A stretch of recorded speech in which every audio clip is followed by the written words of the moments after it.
Well, the Jacksonville Jaguars are emphatically winless, falling to 0-3 after a 47-10 loss to the Bills on Monday Night Football. Jacksonville's averaging just 13.3 points per game, the third fewest in the league, and the franchise's lowest output through 3 games since a massive makeover in 2013.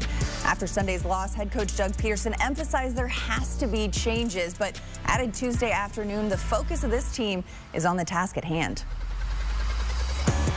If you want to be an elite football team, you know, it's led from within, right? It's led by the players, and just listen. It's the speeches are done. The speeches are over. We don't need any more rah-rah stuff. It's just time to go play football, fix the mistakes, and you know, do everything we can to you know, play our best football this weekend.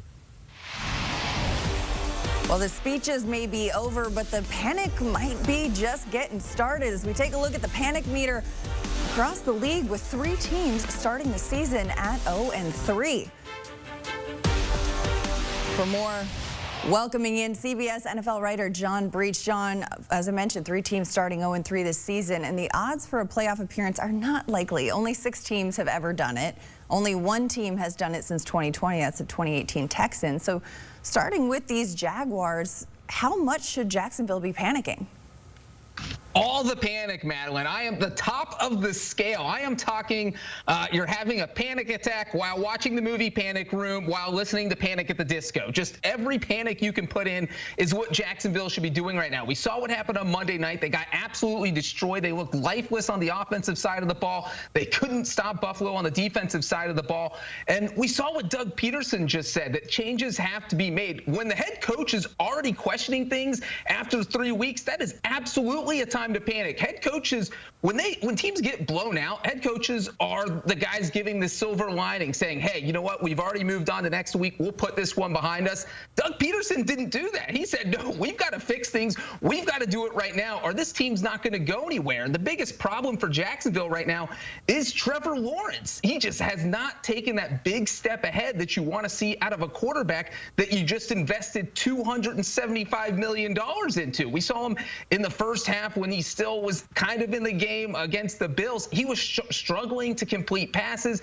His accuracy was off. He had an ugly interception in the game. So if Trevor Lawrence doesn't play better, it's hard to see this team improving. So definitely everyone in Jacksonville should be panicking. Well, speaking of quarterbacks with a big payday, on to Cincinnati. The Bengals fell to 0-3 after rookie quarterback Jaden Daniels of Washington carved up their defense on Monday Night Football. And granted, Jamar Chase still getting into form after a training camp holdout. T. Higgins was hampered by injury early on in this season. But where's the panic meter at in Cincinnati?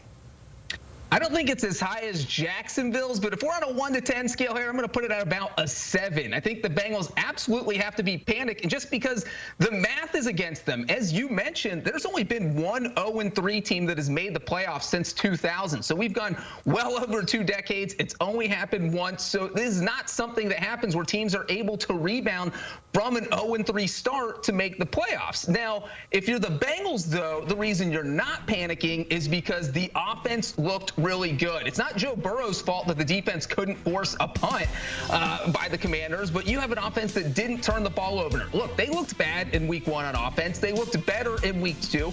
They looked really good in week 3, and I think they're only going to get better because now they've got their full artillery out there. They've got T. Higgins. They've got Jamar Chase. Mike Gesicki has looked really good. Their running game's coming alive. So are the Bengals going to be forced to be playing a lot of shootouts with the defense playing like this? Probably, but their offense is good enough to win games, and they might not win the division. You don't feel good being 3 games out of first place 3 weeks into the season, but I do think everyone in that locker room probably feels like they certainly can still get into back of the wild card race and get things turned around. Well, and a benefit, of course, for Cincinnati is that they haven't yet played a division game, so maybe can make up some ground down the stretch. The Cowboys, not 0-3 to start the season, but they have now lost 3 straight home games, including the playoffs. Sunday, we saw the frustrations mounting on the sidelines as Dallas fell behind a Baltimore 28-6, but a fourth quarter effort and a successful onside kick saw a near comeback, near, of course, being the operative word.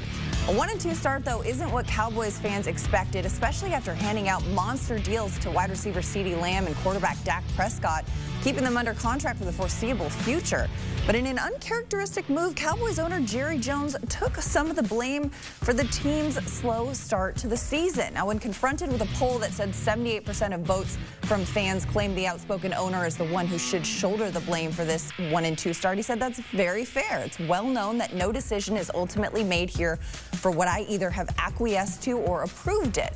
That's very fair. How could you think otherwise? So, John, when you're looking at what's going on in Dallas, especially in a short week heading into Thursday night football, where's your panic meter at for the 1-2 Cowboys right now? Is that Jerry Jones putting himself on the hot seat? Is he going to fire himself as general manager? What's happening here? Madeline, you never see this.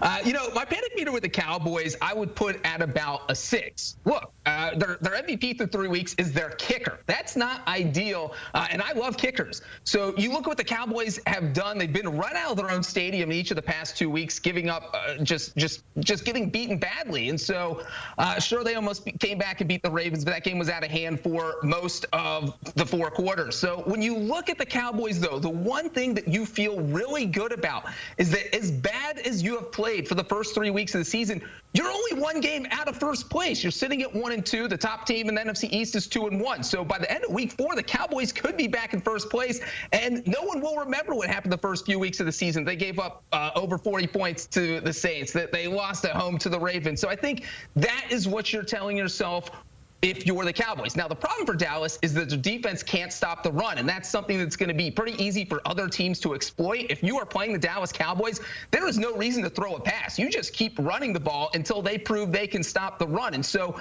Dallas is going to have to figure out how to get a few holes plugged on defense, because their offense is good enough to go toe-to-toe with any team in the NFL. So Mike Zimmer's going to need to get things turned around. But right now, just because they're only 1 game out of first, my panic level is only a 6. For Jerry's Dallas Cowboys. All right, I see it. I mean, hey, teams across the league are running the ball at such a high clip, so maybe teams facing these Dallas Cowboys are going to go vintage NFC football and just run the rock. CBS NFL writer John Breech, thanks so much for the insight. Here's what the odds makers think of the fortunes of the 3 clubs that have started the season. The 3 clubs that we just discussed. The Cowboys, of course, are slight favorites to miss the playoffs. They visit the Giants on Thursday night, hoping to get back to 500. You can get plus 122 odds on the Bengals to turn things around and make the postseason. Things are more dire in Duval, though. Their odds to make the playoffs have skyrocketed, currently plus 320. As we mentioned, only 6 teams in NFL history have ever made the playoffs after an 0-3 start.